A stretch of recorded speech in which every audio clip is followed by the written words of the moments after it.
Oh, yeah. I've learned. Uh, it's called the stall tact. Now, so if you do want to leave a message on today's podcast, you can do so by leaving a comment in the comment section below, whether on YouTube, whether you're on Facebook, anything you like, really. We can do all of those. You can also leave a voice message. Just do so after the beep. Now, we don't provide the beep for you. You're going to have to provide your own beep, but you can certainly leave a detailed message. Just provide your own beep.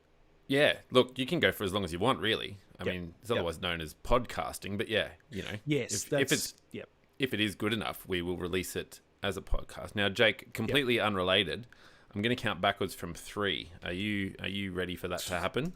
Yeah, as long as there's a beep. Yeah, there's absolutely a beep. All right, ready? No, you have to bring your own beep. Ready? And 3, 2, 1. Beep. Great. I feel like we should clap. Oh, was I meant to press record? No, I'm just kidding. You were. Anyway, welcome to the Pouch Podcast. We'll get into what we're doing and why I look like I do today in a moment. But I got to hit the button. Yeah, nice. Which makes the noise. It's a very intricate drink bottle, Greg. It is. It's a dinosaur drink bottle. And I just went to get like a black one, you know, to match my black bag. And then I thought, you know what? I'm just going to get this awesome dinosaur drink bottle. Yeah. So everyone knows it's mine, which is good too. Okay, here we go. Because you're the only one in the house interested in dinosaurs. Well, that is loud. That is loud. Let's take that down a notch. You know, don't get me wrong, I do love it. Just not. Bit of double bass deep in the auditory canals. Oh, that's good, isn't it? Still very young. I'll have to remember to turn it up for our bad Brad Hazard bit. Hello, and welcome to The Pouch, the podcast equivalent of a side-of-the-road freebie that didn't quite have the same charm once you got it through the front door, that aims to take a not-so-serious look at the week in Australian news and politics. I'm Greg. Well, even the crowds in movies are making me anxious now. Savage. And I'm Jake. I smell burning toast, Far Wharton. On today's episode, we talk double lockdowns, burning platforms, asking questions, and so very much more. I'm very excited about that, Jake. I can't wait. And in the spirit of reconciliation and recognition, we acknowledge the traditional custodians of the land on which Jake and I are podcasting today, and we recognise their continuing connection to land, water, and community. We pay our respects to elders past, present, and emerging. I don't know if we've got anyone to have out, do we?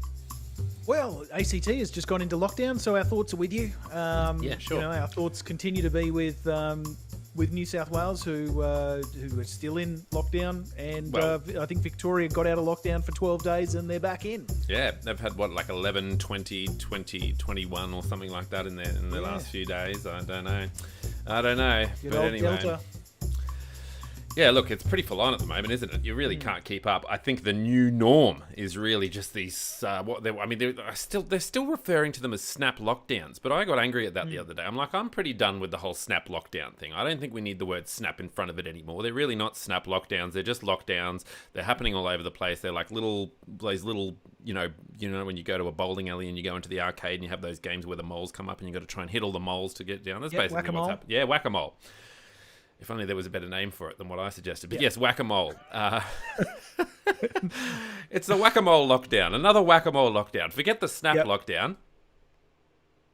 I like that. I think we should absolutely adopt that. I mean, you know, we do live in a country where we do like to refer to people who we don't like as moles. So, you know, it has a double meaning, a double connotation. True. So I kind of like this. Yeah. To be frank, I think this is a really great idea. Let's start calling it a whack-a-mole lockdown. Yeah, absolutely. Let's whack all those moles. Well, Delta, as well as all of those other people named Delta. Well, the Delta Goodrum, insert Delta Goodrum joke here. No, she's great. I love her. Everyone except all the National other Deltas treasure. except her. Yeah. Bad timing for a drink. Now, Jake, let's go through it one by one, right? New South Wales, parts of it in lockdown. Queensland, jumping around, gloating everywhere. No, well, Cairns has gone into a whack-a-mole lockdown. Have they? Cairns and there is a local Indigenous area, starts with a Y, and I cannot recall the name. Yarramundi? I cannot recall its full name. No. It's in Yarrabah. and around the Cairn. Yeah, it might be Yarrabah. Yarrabah. Yeah. No. maybe it is. Anyway, Come on. so Come on. they've gone down into I think it was a 3-day lockdown in order to Whack-a-mole. provide enough time to perform the the good work of the contact tracing, Right. etc. I thought they weren't in lockdown. No, they did. They went into lockdown after somebody came over from somewhere. They had a plane. They arrived in Queensland. They took a taxi, and the taxi driver got infected. But it says here, Jake, this is from yesterday. It says Cairns lockdown to lift. Cairns 3-day snap lockdown, whack-a-mole lockdown has lifted after Queensland recorded just 4 new cases. Have they gone back into lockdown? I think they've just finished it. Right, so it's maybe done. I was speaking in the past tense, perhaps. Okay, that's okay. I just want to be clear for the listeners. That's all. So all right. So Cairns has been in lockdown, maybe out of lockdown now. We're going to where else do we go? Western Australia. Well, they just don't even know about coronavirus, do they? They don't even know it exists, really. Never seen it. No, didn't exist. Doesn't exist in Western gallivanting Australia. around. Cannot stand the Roaring Forties, Greg.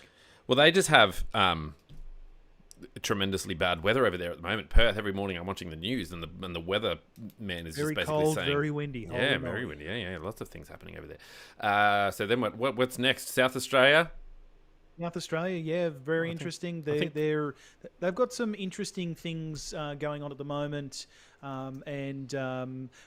maybe this is a segue, Greg, into my no need to worry story. Yeah, do it. It seems that South Australia is refusing to lift another quarantine period for returning Olympians, despite quite a bit of backlash that they've received from, pretty well everyone in Australia. So a group of 16 Olympians from South Australia are quarantining in Sydney for 14 days and will be forced to isolate for another fortnight when they return to their hometowns in South Australia. Of course, so this is 28 days. Yeah, that's massive. After being in Tokyo and competing in the Olympic Games and bringing glory to Australia, they've got a lockdown for just that's so huge. Well, it is huge. Just and many of them are vaccinated as well. So it's huge. What's the point of being vaccinated? You may as well not be vaccinated, really. Well, if you still have to. If you still have to lock down once you arrive back, it's a strong argument against it. But I suppose, where are my benefits? I want my Qantas flyer points. Yeah, I want my Qantas lounge, and I want to be able to not quarantine. A free CD. I think that is certainly in stage. I think the end of stage B and the beginning of stage C of Scott Morrison's plan out of rolling lockdowns, etc. Plan to get us out of coronavirus lockdowns is once we have a sufficient vaccinated population that we will be able to have no quarantine. But the thing is, if they've caught coronavirus and they're vaccinated, they can still catch it and carry it. They're just less likely to die and less likely to have harsh symptoms. So it makes a bit of sense. But it's harsh. I'm sure that the Australian Olympic Committee could have organised a little bit better so that they were arriving immediately in Adelaide and quarantining there. Yeah, it's pretty devastating, isn't it? I mean, any other year and you come home and you're an Olympian, you'd have a little parade waiting for you. But no. Not this time around. Everything's different. Everyone's doing their part. So I know that they went into lockdown there for a little while, but then they came out of it as well. They're opening up Pfizer vaccinations to people under the age of 16, which is wonderful. Victoria was in a whack-a-mole situation, and then now I think it's just Melbourne. The general populace of Melbourne are in a perpetual state of whack-a-mole lockdown. So well, ACT as well. ACT went into a snap whack-a-mole today. Yep. For a couple of days after a few cases of coronavirus were detected. Well, they haven't had any cases for like a year. Yeah, and it's so crazy. Interesting, of course, because the ACT is the microcosm of the country. It's where all of the politicians from around Australia congregate, or the federal politicians, I should say, congregate to decide what's going to happen in Australia today. Yeah, that's exactly right. And then you've got the Tasmania, who just aren't really, they're not on the radar either, are they? They're the Western Australia of the Apple Isle. Of the Apple Isle, yeah. Yeah, I think the things that we've learnt just in the first few minutes of this podcast, Greg, is that the coronavirus cannot survive with the roaring 40s, the fierce winds that come with the 40th degree of latitude, Yes. or is it longitude? One of those. I have Anyway, no idea. and also, coronavirus suffers over oceans. So, Yeah. Western Australia safe and Tasmania safe. There we Safe. go. There you go. Get your coronavirus news It's from all somewhere science. else. That's right. Absolutely. Absolutely. Now, Jake, I've got, I am in lockdown here. I decided this morning for some silly reason that I would have a bit of a freshen up, and I thought it was to myself, I'll have a bit of a shave. I didn't use the best razor. Biggest mistake ever. Didn't use the best razor. And now I probably look as mature as what I imagine I am in my head, like I look a lot less mature than what I did anyway. So don't freak out. This time next week, it'll, I'll have a bit of stubble back and it'll all be back to normal. Still Greg. Still Greg. Still me. Jake doesn't have a new host. He just has one that is useless with razors and attempting to, self manicure myself. Anyway. It is the funniest thing in the world when somebody who has a beard and has a beard for long periods of the year gets rid of that beard and then immediately feels like a 10-year-old child. And, I do. And of course, there's comments. Yeah. You look like a 10-year-old child. Yeah. Which Nothing wrong with that.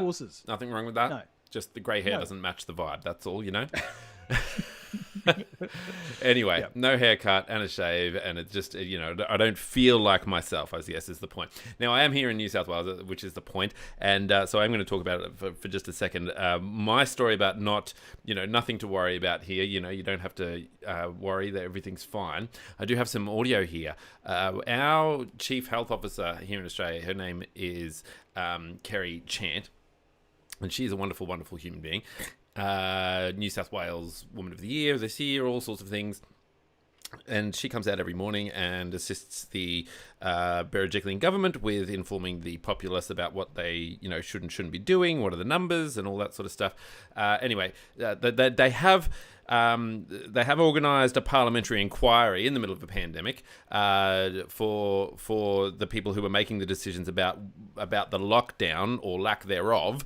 And so the parliamentary inquiry is into why didn't New South Wales go into a whack-a-mole lockdown, harder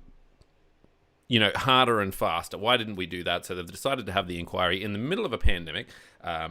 Wonderful choice. But anyway, here is Dr. Chant speaking very eloquently at the parliamentary inquiry. Now, she is accompanied with Brad Hazard, but here she is eloquently asking some questions. You can see why we love her down here in New South Wales.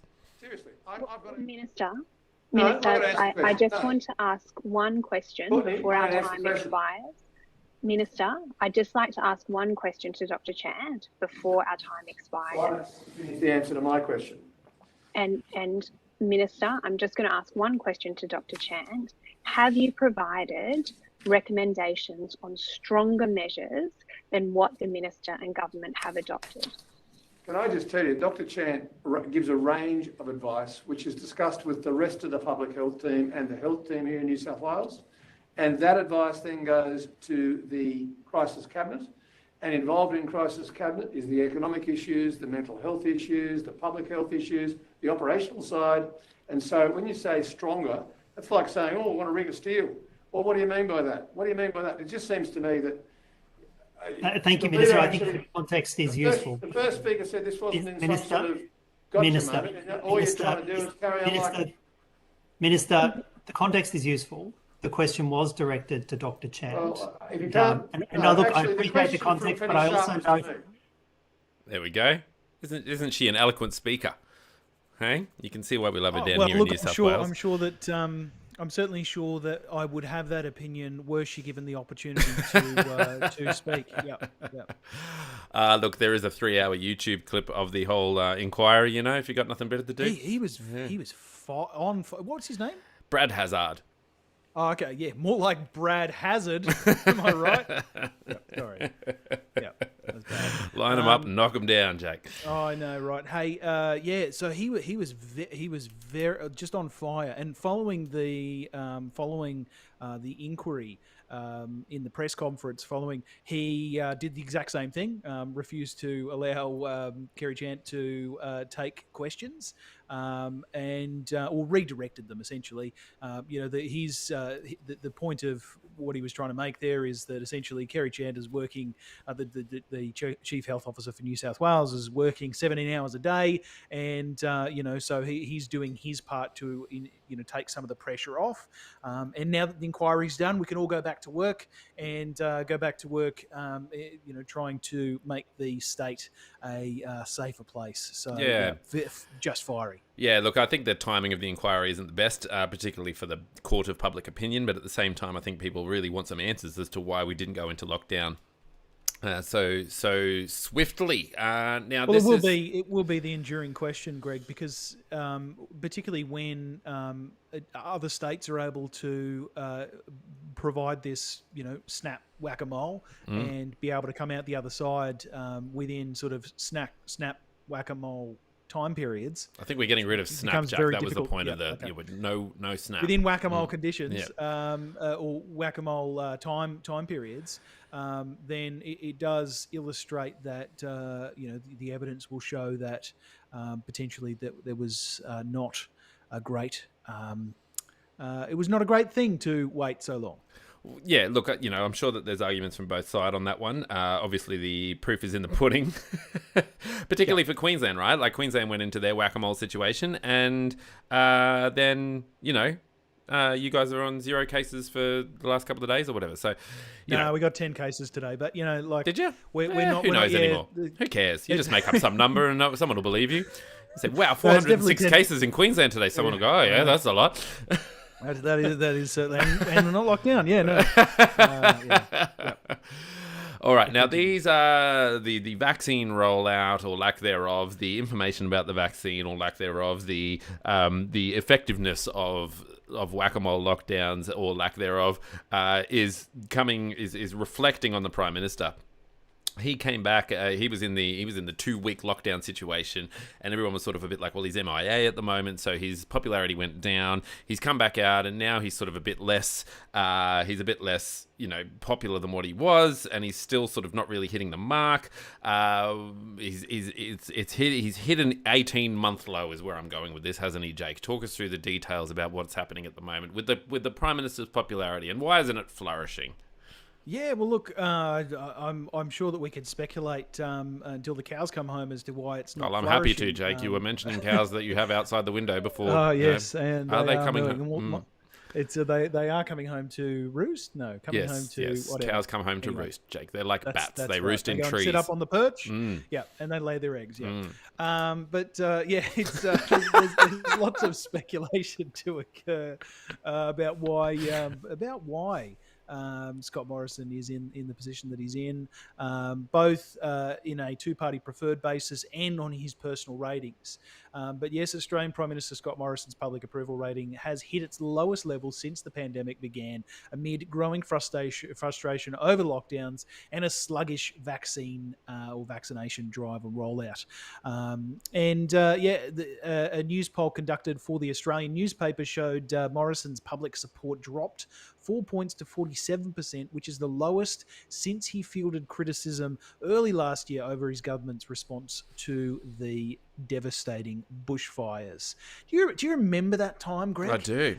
What a time it was. It's so hard for me to concept. Like I mean, you were a lot closer to the actual fires themselves, but I had a good, 50, almost 100 days of smoke at my house, and I genuinely cannot link that to being last year.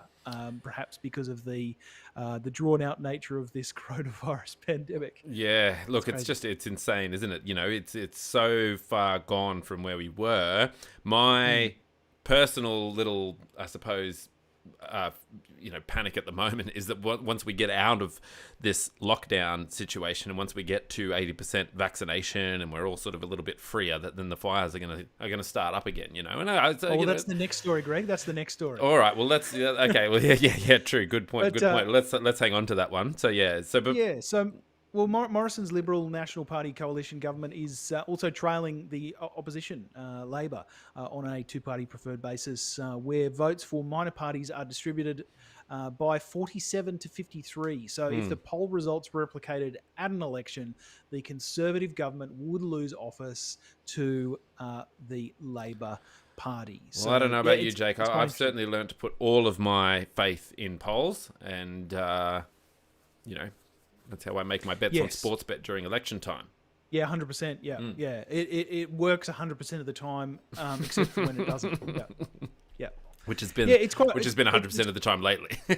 Exactly. It's such an interesting time to comment on sort of political matters, particularly at the federal level, because you've got the Prime Minister who, ostensibly he wanted to push back the election as far as possible, yet to be announced, in order to shore up political support, because his one job, and he said it at the very beginning of the year, his one job is to get the vaccination program right and to get needles into the arms of people who want vaccines. And that hasn't happened as quickly as he said, as quickly as he projected.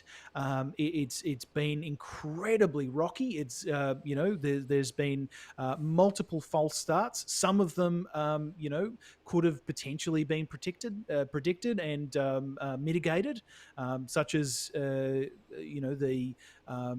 way that AstraZeneca went, the OGAZ, and potentially during the early stages of negotiation, much like other countries did, to hedge our bets and invest in other programs, just in case AstraZeneca didn't have the outcome that he predicted. So it's really unfortunate. There were plenty of missteps along the way. There are missteps happening every single week, it seems. He's wanting to promote the vaccination program at the moment, but he's still being questioned right now over the car park affair and the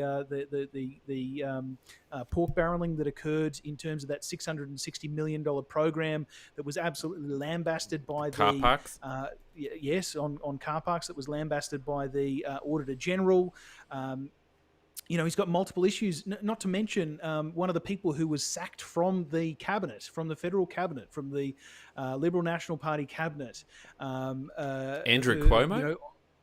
Andrew Cuomo. No, I'm talking about Bridget McKenzie, who was kicked out because of her role in a pork barreling scheme around sports rorts, which was the term given to it. Yep.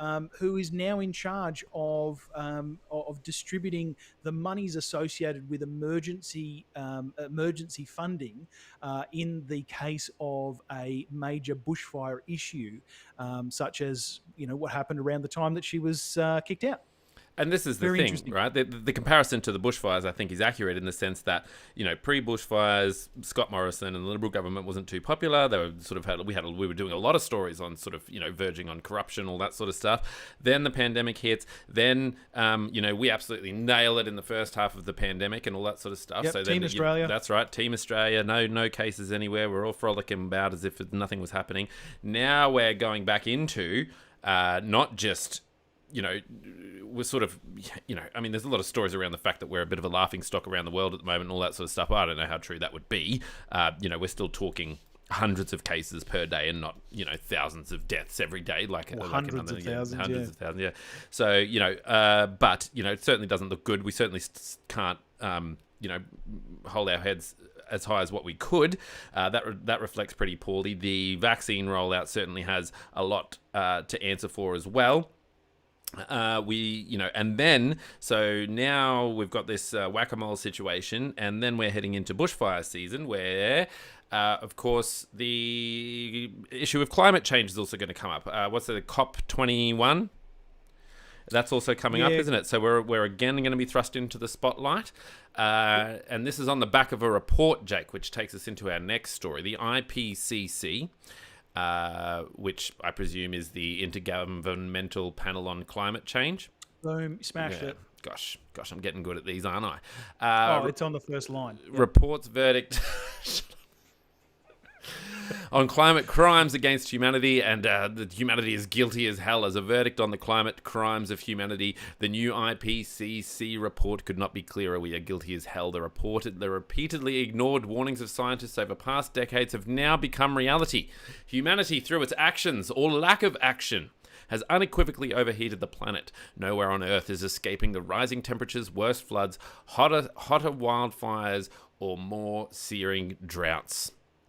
This is not good news, Jake. I don't know. No, it's not. This is not some panda being born, is it? No, it's not. This is not some skateboarding squirrel. No. Bring them back. If you ask me, like that's all that the news should be, right? Balance some stuff out. Yeah.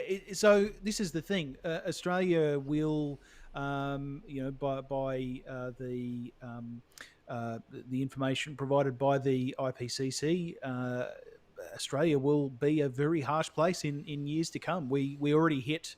Regularly we'll hit 40 degrees Celsius in the peak of summer, in our cities and in many of our regions, certainly in the center of the country. The outlook is that is going to get worse. The outlook is actually that we're going to likely hit that 1.5 degrees Celsius increase in temperatures about a decade sooner than was previously predicted. Essentially a lot of the warming that will take place now, even if we were to stop, emitting huge amounts of carbon and methane, etc., the greenhouse gases today are baked in. So a lot of those are actually going to happen whether we want them or not. Yes. So exactly as you've said, we can act. We can act now and mitigate some future things, but there's a really great chance that a lot of those things are baked in. But as you say, what does it mean? It means hotter and worse fires. Not like the bushfires that shaped Australia, our gum trees evolved to require fire in order to open up their gum nuts and germinate. Unfortunately, the fires of tomorrow and the fires of this last year, they just rip through an area and destroy all flora and fauna. The droughts are going to be worse. The sea level is going to rise, and apparently we get less cyclones. Less cyclones is what I read, but also they'll be more intense. Yep. When you do get them, they'll be more intense, but there'll be less cyclones. Yeah. So instead of having, say 5 to 7 per season, you get one that stays for an entire season. Yeah. You just get this massive one that just hovers about. Yeah. Dear me. Now, there is a bit of hope, yes. Apparently, the good news is cutting this pollution also represents the fastest way to slow the rate of warming. So we know how to cut methane pollution quickly and cheaply, allowing us to make crucial progress while we continue to decarbonize our energy system. So that's the best way we can move forward. Is to cut those we can cut the pollution, which is one of the quickest ways to stop that. So that's pretty good. And I was wrong. I called it COP21 purely basing it on the year that it was. I think it's 22. It's 26, Jake. 26, yeah, I was so wrong. COP26, it's in Glasgow. I just wanted to double check that and cross-reference it, Jake, because that's what we do here. We deal with the facts-ish. Now, one interesting thing, Greg, and just one, is so something happened earlier this week in Parliament. We had George Christensen, the Nationals member of Parliament, stand up and give an anti-mask, anti-lockdown speech. Yeah, he loves it. In Parliament, he was almost immediately censured by the leader of the opposition, by the world, absolutely. But the interesting thing is, so while he was rebuked by his leader, by Barnaby Joyce, while he was rebuked by many people in government, including the deputy leader of the Nationals, including as I said, the leader of the Nationals, by the treasurer and by others. What was quite interesting today was that Barnaby Joyce said on radio, when asked the question, why don't you kick this guy out of the party? He said, "Don't prod the bear." Now, when he elaborated on that, essentially what he's saying is, we've got a razor-thin margin in Parliament. We've got a razor-thin margin in government, Yeah. which means that we have a one-seat majority. If we lose one seat, we are a minority government and we are unable to do anything.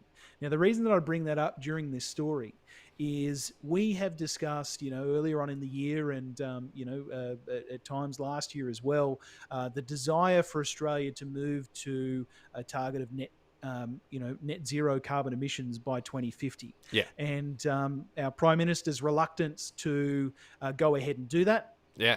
And it definitely seems that with what Barnaby Joyce has said on live on air, it's definitely weird to say this publicly, to say what he said publicly, but it definitely feels like there is it is incredibly unlikely that we're going to see a Prime Minister willing to be iconic, willing to be to stand out on his own, willing to push for instrumental change if it's going to upset his party.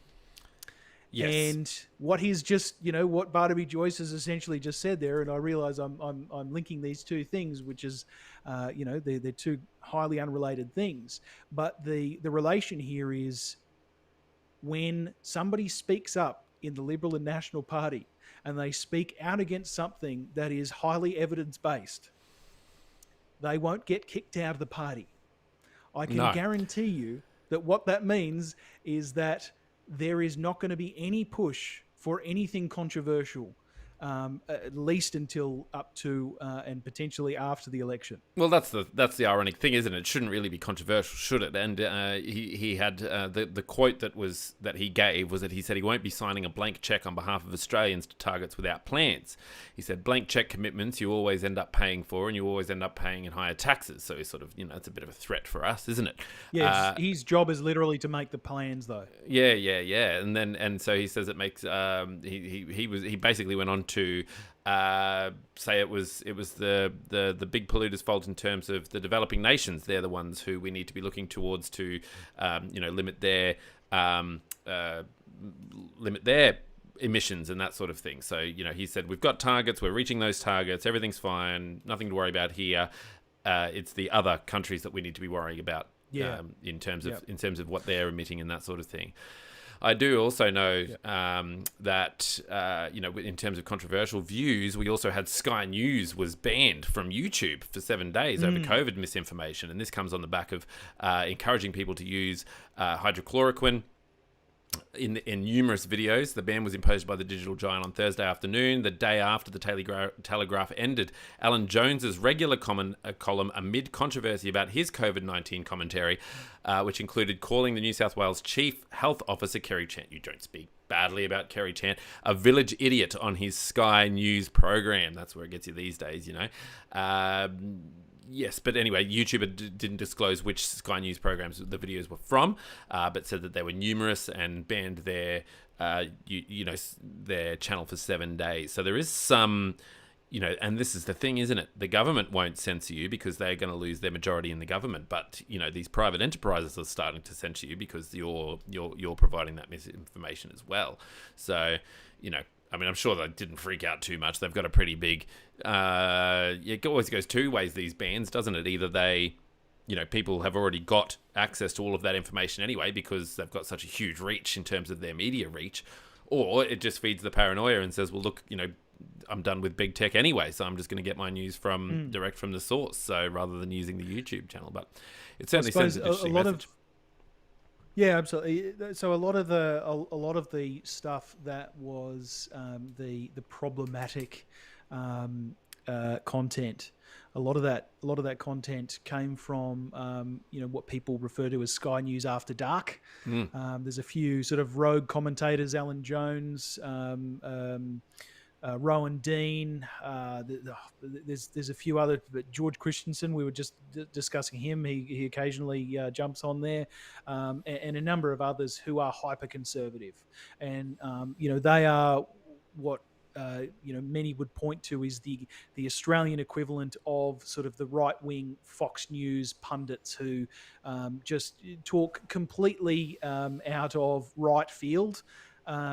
Talk completely out of, and away from the evidence. They talk completely ideologically, they really serve no other purpose than to promote themselves as champions of weird free speech and libertarianism and weird other things. Yeah. And so the interesting thing here, Greg, is I agree with you, but potentially Sky News people who were watching that type of content would go directly to the source. Yeah, but that's the right. reality is that stuff is coming in late at night. And so if when you're tired and and the filter's off. My point is, if they're not being made available via YouTube, then there is a great chance, which is, you watch YouTube whenever you like, right? And it's they just put things out there. So if it's not available on YouTube, there's a really great chance that those people who already have, those commentators who already have really tiny audiences, aren't going to get any views. Yeah, okay. That's right. They have 1.85 million subscribers. So that's no small amount of subscribers, certainly more than the Pouch the Podcast YouTube channel, which you can jump on and boost us up there a little bit there. It'd be great. Slightly more. Yes, a certain percentage more than what we've got. Yeah. And so they did, and their revenue stream was impacted during that time as well. So, maybe I'm jumping the gun in terms of saying it probably didn't impact them too much. With 1.85 million subscribers and off for a week, they were banned just from uploading new content for that week anyway. Now, that's a little bit off topic, Jake, but I suppose the point is here that the Nationals are sort of saying things that, are a little bit left field and getting away with it because of the majority-minority situation. We saw that a few weeks ago, and, one of the reasons that Barnaby Joyce got in as leader of the National Party and subsequently deputy leader of Australia, the deputy prime minister of Australia, was that people were saying, well, he's so upfront and he's so, forward with what he says. And we've mentioned a few quotes here on the Pouch the Podcast, trying to find when he was actually being really direct about what should happen in Australia in terms of reaching net zero by 2050. And we can't find anything. He doesn't say anything. He's not upfront about that. These people aren't upfront about what they actually want. You can't actually find any information about the climate on their website, which is just nuts this day and age. I mean, if I was going to become a politician, the very first thing I'd do is have a big climate policy right up on my front page. Among other policies, absolutely. Oh yeah, probably. I don't know. I'd certainly have a no shaving policy. The frustrating thing, Greg, is that Scott Morrison, following the publication of this IPCC report, Scott Morrison as the Prime Minister and Barnaby Joyce as the Deputy Prime Minister, and multiple ministers behind those two in their respective parties, spent the week saying, from the national side, or give me my menu, give me the menu, that's bits right, and pieces. I want to know what's on the menu, right? In order to fix climate change. I want to know what's on the menu for this net zero by 2050. And Scott Morrison saying, we need a plan, and he's been saying this for a number of years now. And I got to say, I'm a reasonably conservative guy, but I got to say, the audacity in the Prime Minister, the guy who's responsible for making plans, saying, well, we're not going to do something without having a plan for 3 or 4 years consistently, is it's a shameful indictment on our political process. The guy, what is their job if not to make plans and make strategies? Well, it's policy, isn't it? I mean, look at you address these. Exactly. The clue is in the title. Things. Yeah. The clue is in the title, right? You're a politician, you got a policy, it's very damning. I think that, so to bring it all sort of back, this is what's happening, isn't it? The Liberal government is up against a lot at the moment. They're up against a lot of negative press and a lot of negative opinion about the vaccine rollout. They're up against a lot of negative opinion about favouritism in terms of New South Wales versus Victoria, in terms of praising them for their different approaches for that. They're up against all of those corruption charges, not charges, legal charges, but court of public opinion charges. They got the car park rules, they got the sports rules. Then we're going into COP26, Jake, 26. By my maths, that means that there's which is very confusing, of course, because it's happening later this year. Yeah, that's right. I think there's been 25 before, and just from some quick napkin math there, and so we're going to be thrust into the spotlight again because we know that Boris Johnson, and we know that who's the American guy? Joe Biden, is going to be on our back in terms of what's happening there as well. But no one's allowed overseas, so what sort of alliance do we really need at the moment anyway? Maybe we can just go rogue, Jake. Our kids have been able to live without sports. I've been able to live without, going outside for the last 14 and a half years or whatever it's been since our last whack-a-mole. So, maybe we can live without the alliance. Yep, maybe. We still need them to buy all of our stuff. Yeah, but we got the trade deal going. That's already locked in principle, Yeah, they can tear it up anytime. Do you think they would? Do you think they would say, right, if you're not going to go net zero by 2050, we're going to tear up all of our trade? No. We're a strategic asset. Our alliance is of strategic value to the US certainly, and to a lesser extent, our brethren in the Commonwealth, the UK. But so from that perspective, no, absolutely not. But it is one of those things that invariably, one of the things that IPCC report pointed out is that people who don't act now are going to be subject to tariffs. They are going to be subject to economic penalties. Yeah. And so down the track, you are going to have world leaders like the UK in this area, like the US and like other countries, having to enforce penalties on their strategic ally of Australia for not acting when it was prudent. And there is no better time to act than now. Like, to set in place the strategies and start acting. There is no better time to do it. Well, tomorrow. Tomorrow's good. Well, yeah, tomorrow works for me. But tomorrow, all right. Well, I've just changed your mind, Jake, haven't I? Yes. The change is bigger. It will never be easier and cheaper to act than it is today. Jake, I can't think of a better way to end the show. Oh well, I have a great good news story. I'm just kidding. It was just so profound, we all have to take a moment. Let's have a breather. Have a drink from our dinosaur. Yeah. All right, Jake, talk us through this good news story. I need some good news. Can I just tell you too before you jump into that? The ABC have started a Brightside podcast, or I think it's just a news thing that comes into your email every day. So it is it's called the Brightside, and if you type in Brightside ABC, I'm doing that now. Sabra Lane is writing all of those ones, so you can subscribe to the Brightside, and it gives you good news, Jake. That's in your good. inbox and every day. So that's awesome, because Sabra Lane does the AM and PM shows, and as someone who reports on just the calamities around the world every single day, I imagine it would be a tremendous and profound pleasure for her to write some good news stories as well. So that's awesome. So anyway, jump on board that one. I'm not saying, I know some people out there don't like the ABC or whatever. You don't have to do it. I'm not forcing you to do it, but if you want to, it's not all the news is bad. So it'd be good to get some good news in there as well. And Jake's got one lined up for us. Jake, hit us. Bit of balance. Well, look, so I'm going to say that this isn't necessarily good news. It's probably a little bit indifferent. Well, that was a big beat up, wasn't it? It makes me happy. Well, it makes me happy because it's just a little bit weird and wonky. So go. From that perspective, it's good news.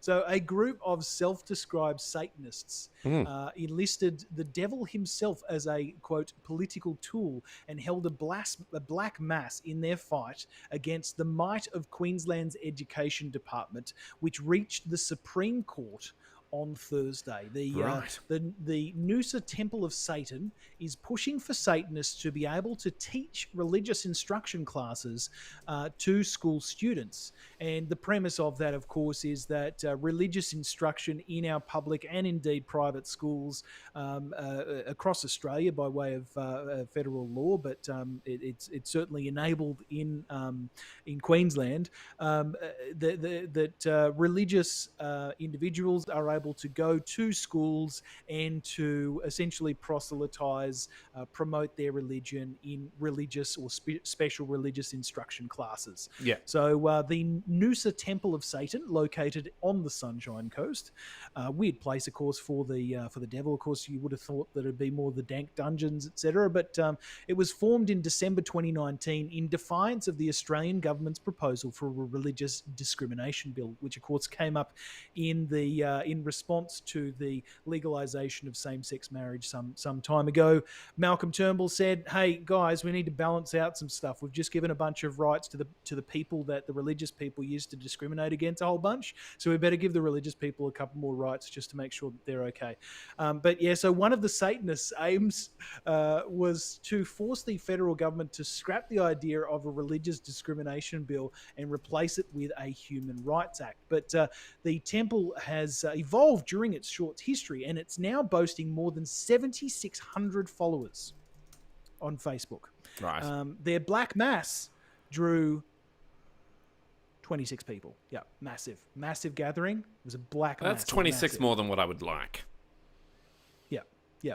It is a weird thing, right? It is a really... What do you know about Satanists? I presume they try and sell it as though they're actually pretty nice people. Look, my understanding of it, and I don't have a great understanding of it, is that they're hedonists. Right. And, they just like lots of stuff. But the other thing that Satanists, I suppose, are renowned for is worshipping, Satan and such. And, whatever... I'm not particularly religious. In fact, I'm probably the exact opposite. But it is always interesting because a lot of the Satanists self-identify as either atheist or agnostic. Right. And so the premise of I'm an atheist, but I'm going to call myself a Satanist, and thus actively believe and promote the anti-hero or the antagonist from the Christian Bible and Jewish Pentateuch, etc., or Torah. It's weird to me. Yeah, it reminds but anyway, me. They're taking this case. Sorry, you go. No, you're right. It reminds me of this story that where the Church of the Flying Spaghetti Monster in Australia, and they have just recently lost their bid. It says here that the Church of the Flying Spaghetti Monster are these the Pastafarians, Jake? Yeah, and they wear the colander or whatever it is on their head. Yeah, the colander on their head, yep. Yeah. I saw a guy at the New South Wales Service Centre the other day going in for his licence, and he was wearing one on his head. I don't know if that's legally allowed or not, but anyway, the Church of the Flying Spaghetti Monster will remain in the realms of satire after an attempt to have its Australian wing formally recognised was rejected by a South Australian legal authority on the grounds that the purported religion is nothing more than a hoax. Adelaide woman Tanya Watkins, a self-described captain Unlike of the all church, other religions. and adherent. I know it's just satire at its best, and adherent of its creed of Pastafarianism, has made repeated attempts to secure the offbeat movement official status as an incorporated association. So maybe one day, Jake, will live in a world where Satanists are teaching our kids in the classroom as well as the Pastafarians are teaching the kids in the classroom. Who knows? Look, absolutely. I would say, like, I've always held sort of a secret and very quiet adoration for the Church of the Flying Spaghetti Monster, the Pastafarians, because the so-called church was set up by a bunch of university professors as a way of combating religiosity on their university campus. So it was just a way of saying, hey, look, if your views are allowed to be in the public space, well, so are mine, and I'm going to make up this church, and I'm going to make sure that everyone knows that it's a made-up church. Yeah, and we're still going to treat these views as equally sacred to yours. Yeah. Anyway, it's we went down a different route there. Well, I wonder how many Pastafarians actually. Did you do your census, Jake? I did. It was great. Yeah. Did you do yours? It only took about 5 or so minutes per person. Yeah, look, it's a riveting time of year, isn't it? And I didn't know that it was illegal not to do it. Yes, yeah. It has been illegal. Apparently, you can get like a $200 fine or something. Yeah. It's pretty. I don't think it's that big, but it is certainly. You get a couple of warnings beforehand, and then you get the opportunity to make it up later or get an exemption. But in the most extreme case, you can get a monetary fine. Well, I'd be interested to see how many people put Pastafarians on the census. Well, none, because it wasn't an option. You can just put whatever you want, you know. I think the options are no religion. Interestingly enough, under the religious options, so the religion options was atheist, which is always interesting. Of course. Yeah, well, I suppose what else are you going to put it under, really? You know. Yeah. Religious views, maybe, I don't know. Anyway, but that's not how the question's asked. No. It's always a bit of a political thing, isn't it? I was actually pretty. I suppose because I'm in lockdown at the moment, and because I'm, we're sort of thrust into a media frenzy at the moment of a lack of trust around the government and all that sort of stuff. And I think I spoke about that last week. When I found out that it was actually illegal not to do the census, I was actually a little bit thrown back, to tell you the truth. I was thrown off it a little bit. I was a bit like, well, it's one thing to get my information. It's another thing to be forced to give you my information. I'm not forced, necessarily to give it to police officers and that sort of thing. I'm not forced to give it to people on the street. I'm not, I just don't know, particularly this day and age in computers and all that sort of stuff. I don't know. I don't want to go down the path of paranoia or anything, but it was, I suppose it threw me a bit that as Australians, we're quite happy to hand over a whole bunch of information that you wouldn't actually give otherwise. Not only that, we are compelled to hand that information over. So anyway, I'm not saying it's a good or bad thing. I just found it interesting. It is interesting. I've worked in the public policy space before, and I've written business cases that have drawn on ABS, Australian Bureau of Statistics, statistics for to support the case. So those questions are, they're incredibly important. They inform, public funding, community services. Where does funding need to go? Where do services need to go? How do we ensure that we're targeting, this segment of the population equally to this segment of the population, etc. The census is an incredibly useful thing. I agree, it is quite invasive, but in the same regard, it's also incredibly useful to have that information to draw on when you need it. I remember being at university, and they used to talk about the fact that this, generation of people growing up are sort of the first generation to have access to such a vast amount of information about where you sit in the world. So, my relationship with money and my wage, I sort of know where I sit in terms of, being average and what is an average Australian doing and all that sort of stuff, and what are the extremes of people doing as well. And so I think the point of all of that was that, the statistics actually help form your identity. It's a little bit like, one of the arguments for exploring space, is that it actually has a massive impact on our identity and what's important to us as human beings and what should be important to us as human beings, because, our time is short, so you got to figure out what we're doing in the short time that we've got. Where is your energy best put? And so I can see the benefits of it. I can see the fact that, well, if I know this and I've got these to work towards, and if these are some of the more marginalized areas of society, that I can put some energy into helping those people as well, because I know that I'm better off and all those sorts of things. So I can definitely see the positive impact that the census has, and all those sorts of things. And I think we should definitely do it. I suppose it's the compelling nature of it that really threw me off. But, to get a fine to not hand over all of that information is interesting, to say the least. Yeah. Well, I'm sure that in generations of the future, you'll get a fine if you don't post an Instagram with a nice sepia filter of your latte of the day. Really, what this is doing seems very is last setting year, up Jake. Future generations. Perhaps I'm not down with the pop culture, Greg. Can Me you tell? neither. Well, I think it's I've TikTok had the for a same start. haircut since I was 10, so, I don't move on quickly. No, you certainly didn't make the mistakes I made by having a shave anyway. Deep regret, especially the day of your video podcast. You don't even get 1 day of stubble in there. All right. Now, Moderna's going to save the world, Jake, so nothing to fear there. We got 1 million of those coming in September going straight to pharmacy, so everything's fine. Yep. That's the nuts and bolts summary of today's episode. Yep. Everything's fine. All right. You got anything else, Jake? Look, I just want to comment that, Greg, I don't care what you say. I do like you shaved. Yep. Do you? Think you look great. Yep. Thanks. Yeah, you're a good-looking guy, good-looking rooster, and you need to feel okay about that shaved face. This is shaved with a very long haired situation. So look, if you do have any comments on my looks, feel free to leave those in the comments section below. I really don't mind. Good, bad. Yep. Otherwise, roast me. Yep. Go on. Yeah. Yeah. That's don't roast Jake. Dangerous to say that. Jake's very, very timid. I have a very, very fragile ego. Yes, absolutely. Teetering on the edge.